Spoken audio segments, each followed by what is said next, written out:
I recently wrote, illustrated, and published 3 of my own children's books, and I'm kind of trying to start this whole self-published indie children's author career.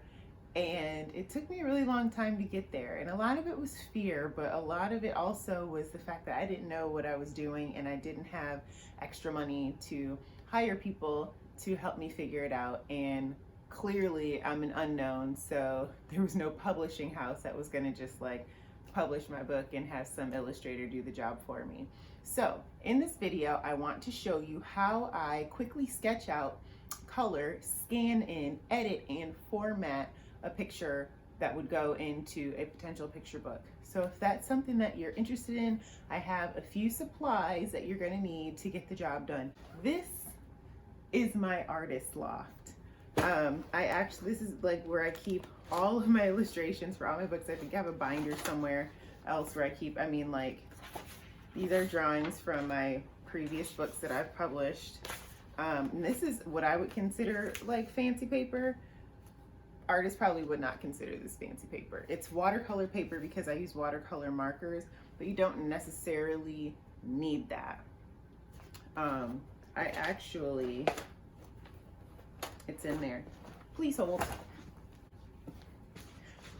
I actually recently discovered that I prefer the cheaper paper over the more expensive watercolor paper. Now this is just sketch paper, and I think I will look and see, like this big pad of watercolor paper may have been like $11 or $13.99. This one probably was a similar price. Maybe not. Maybe if that one was $11 or $13.99, maybe this one was $9.99. This paper is like $4, y'all. $4, and I've already illustrated 2 entire books out of it. So I like to keep my costs low for right now while I'm learning. So sketch paper you're gonna need, and also I have a kind of a variety of watercolor markers. Actually, that's not the next thing you're gonna need. The next thing you're gonna need are pencils. And these actually are, I love these pencils. And I got them from Five Below. I think these pencils cost me $3 and there were 6 of them in here. So 50 cents a pencil. And I've been using these same pencils. I'm down to the last 3. These are the only pencils I've used to sketch in 6 years. So you do the math. But yeah, so just some pencils and an eraser. Maybe a straight edge, depending on what you're going to be drawing. And then you're going to need some markers. Now, I have such a wide range. Now, these are artist loft markers, and anybody who knows anything about just coloring in general knows that these are some of the cheapest markers you can get. But they have a brush tip, and this brush tip is actually pretty sturdy. It's more sturdy than a lot of other, like the fancier markers, but they do tend to pull at the paper a little bit. So if your paper's kind of toothy, like if it has like texture to it, you might get a lot of scratching and it might cause some fuzz on the paper. So be careful with that. These I like for coloring in small spaces. It's nice that they have a kind of a variety so you can get like pops of color. But I wouldn't recommend them for like filling in like whole backgrounds because you'll start to see streaking. I learned my lesson with that on 2 of my books. So I would prefer to use these for something like this for smaller area of coloring. And then the next step up, which is kind of a leap up, but not super far, are the Prismacolor markers. Now that whole pack of markers, I think cost me, without my Michaels coupon, I think they might have been as cheap as like $12. So it's a really cheap way to start with your illustrations. These, on the other hand, I believe are between $5 and $8 a marker. But once again, I've been using these same markers for, well, not 6 years straight, but those I've used quite a bit. But these have a brush tip on them as well. And this brush tip is a little bit more flexible, but it starts that way and it stays that way. So these don't really wear down. And then it also has the fine tip on the back. I don't think y'all need me to do that. It has a fine tip on the back. And these do not pull at the paper. I will say though, with the Prismacolors, the darker the berry, the sweeter the juice. So like this is a Deco Orange and it's kind of a brighter color. When you're using it, you notice that it's not as juicy as say this purple. This purple is like, you have to be really careful because it bleeds. Like when you hit the paper with it, it kind of like runs out of the marker. And I noticed that with a lot of their darker colors, they do that. And then I also have my, these are like bootleg Copic markers. Now Copics are like the Rolls Royce of like artist markers. However, if you're just getting started, I don't think they're necessary because they're really more for, they have the same properties as all these markers, except the fact that they blend together so much better. And if you're at the point where you're blending your colors and stuff like that, you might want to go for Copic marker. But these work really, really well, in my opinion.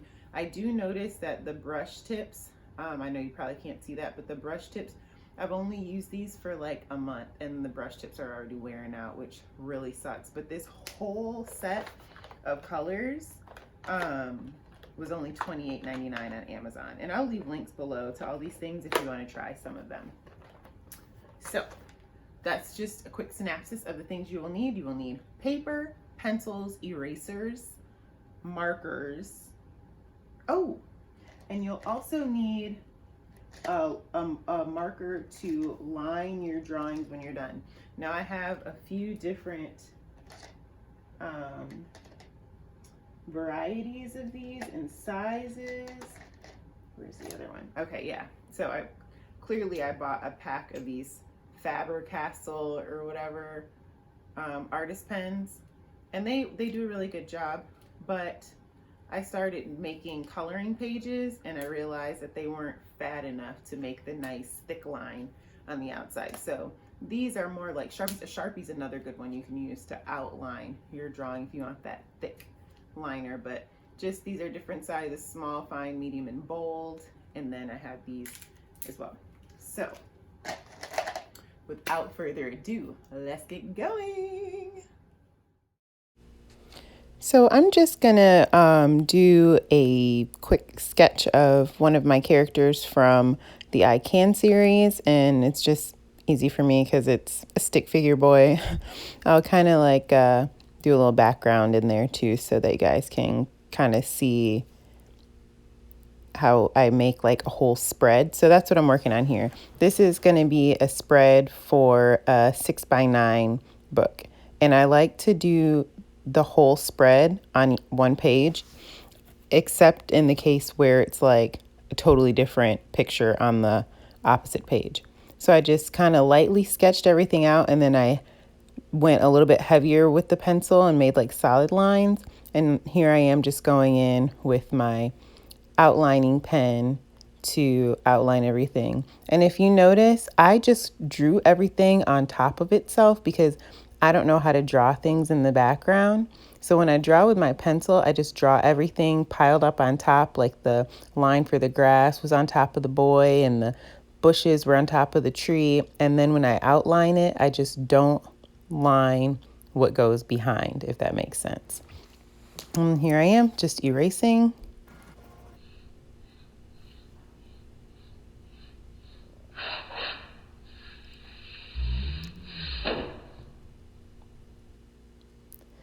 And you just want to make sure that you don't make a mistake like that and crumple your paper. But it should shake out in the end because we're going to scan it flat. So just erase all your marks and get ready to color. And here I'm using my Prismacolor markers. And if you're in these tight spaces like that, I like to use the brush pen, but I don't necessarily like brush back and forth side to side. There I just drug a little bit of the black, and I'll show you how to fix that when we get into the editing. But it's best to just like stipple it. And what I mean by stipple is just like dot, dot, dot, dot, dot, touch it, touch it, touch it. So that way you can fill it in and not make like streaks or potentially go out of the lines.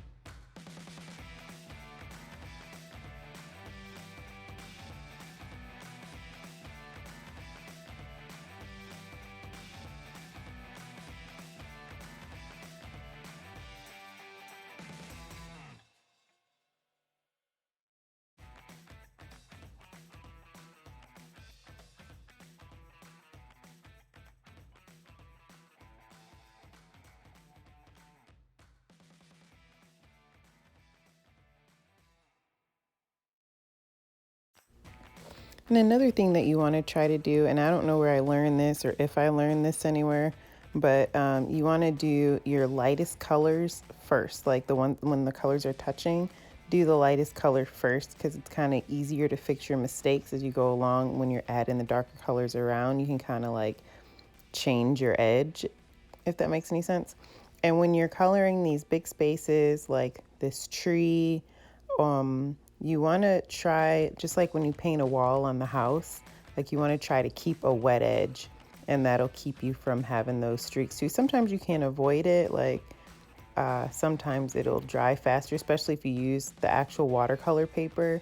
It's like it absorbs the color and it dries and sets faster than it does on this cheap paper. This cheap paper gives you a lot of flexibility.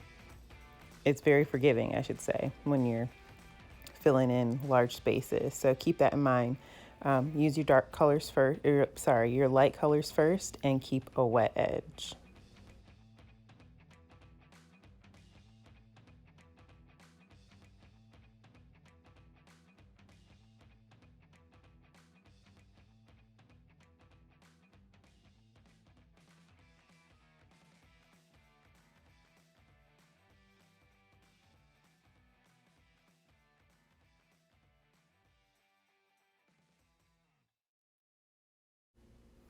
You'll notice as I color this section here, it looks like it's drying faster and I'm getting like this wavy looking effect. But in the end, once I scan it in, you'll see like it actually looks really good.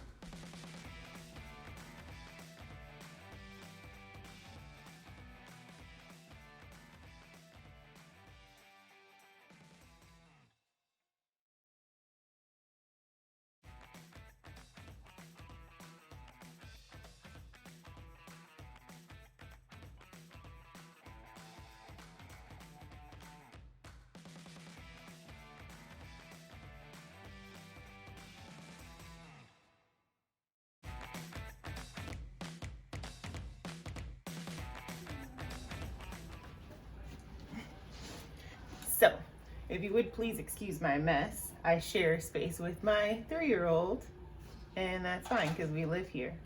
So I'm just gonna scan this drawing into my printer. I don't really use this top tray thing, and my artist paper actually doesn't fit in there anyway.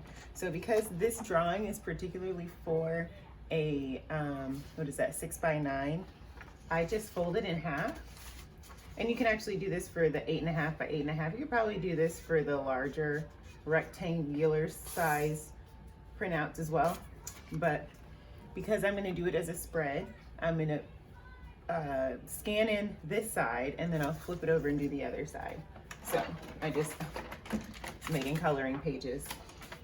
So you just wanna put one in and scan it and then flip it over to the other side and scan it in again. And I am scanning at 300 DPI in full color. Okay, so unfortunately I did a screen grab of this, and when I went to edit, I didn't have any, like, it was like my screen wasn't moving. I could see my mouse moving, like I was doing everything, but it didn't work. So I'm just going to film myself doing this so you can understand what it is that I'm doing when I say I'm scanning in my projects.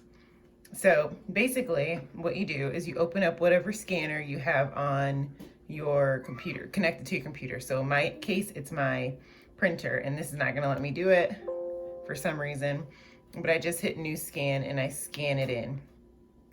Because I did a screen grab of this, it has already been done. So the next thing I'm gonna do is I'm gonna go into Gimp. Now this is what Gimp looks like when you go into it. So you're gonna wanna download that software if you don't already have it.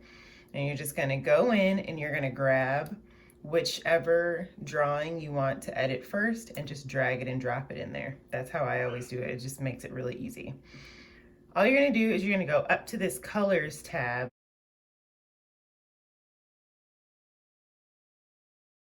And I'm gonna keep this real simple. You just go into colors, you go to hue, saturation, and you're gonna wanna play with this at first when you first start doing it, because you're just gonna keep bumping up the color and you'll see that it gets richer and richer. Now I'm gonna put this in split view. You see how dull this side is and how rich this side is. Oh, let me turn on some light here.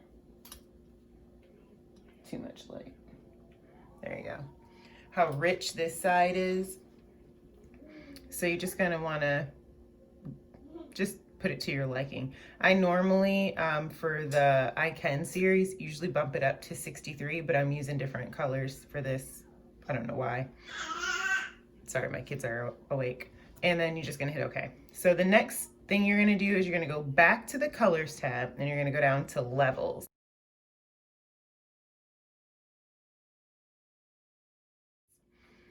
And I like to zoom in because as you can see, like your coloring is always going to be perfect. So you want to select the black dropper. You need to go find the darkest spot on the drawing you can find, which mine is about right there, and click it, and it enriches the color a little bit more. I always do the light and hit the white background as well. Call it a day. Now that's pretty much all of the editing I'm going to do. Now, when I was coloring in the drawing, oops, I try to avoid the black lines, especially when I first inked it, but you see my watercolor pulled some of that black. So what I'm gonna do is I'm gonna go to the color picker, I'm gonna tap on the face so I pick up the color, and then I'm gonna go to the paintbrush, and I use the fuzzy kind of looking one, and I just click over it a couple of times to, to lighten that a little bit. It's not gonna be so obvious once it's zoomed out. And then just to clean up some of the places where I went out of the lines a little bit. And like I said, I'm gonna use the solid for that. Like I said, I like this to kind of look like kids' drawings. Hang on.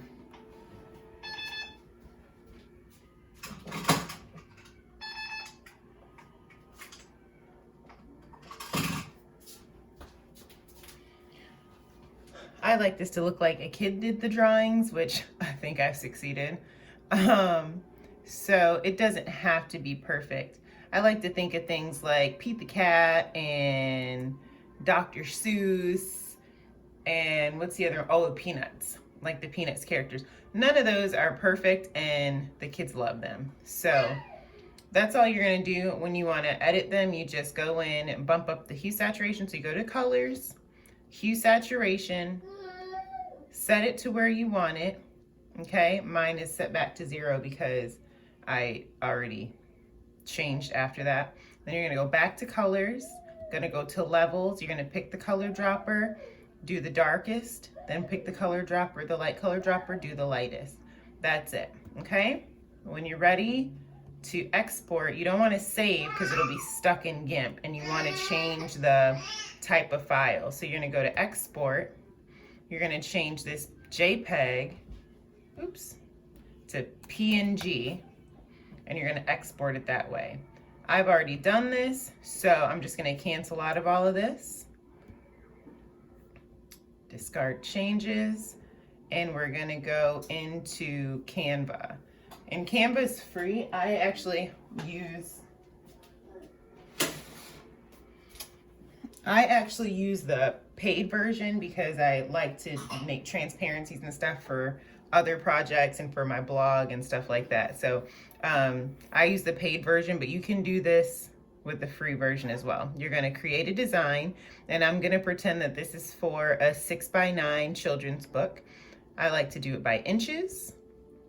and you go in here, and the trim size you want to be a little bit larger than the finished product because you want to get the full bleed. So you're going to do 6.125 inches by 9.25 inches, and those dimensions you can find them on the KDP website. All I'm going to do is go into my uploads, and I'm going to add those in. And then you're literally, it's this simple. You're just going to stretch it to fit the page. Okay. You're going to stretch this one to fit the page. And I could have cropped those a little bit better when I first scanned them in, but I didn't. I'm being infiltrated.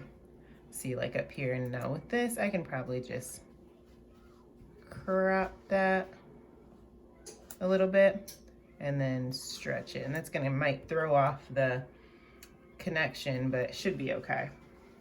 Yeah, so see there. Now when you look at these side by side, and I'm sorry I didn't show you that, there's an option here where you can look at all your pages side by side. So when you get all your pages, your copyright, your title page, the book matter, and if you want to put anything at the end, you can look at all those pages side by side. So you'll know that when this opens up, they'll be next to each other and they'll look even, okay? So let's go back out of here and we're gonna add some text. So I like to use Open Sans for just talking text, for storytelling text. And you're just gonna put that up there and we'll just say, I am storytelling text. Okay, and then we're gonna go down to this page. And this is why I always want to make sure that when you're illustrating, you're using space, you're leaving space for the actual words in the story. And don't get so wrapped up in drawing the pictures that you forget that you're telling a story. And here's some more. Okay, let's add some fun text, shall we? Gonna use a bigger font. We're gonna change it to something fun. And maybe we'll change the color. What's up here? We'll use this pinky purpley color. And we're just gonna say, yay! Okay, and you can even kind of cock it to the side. And that's it.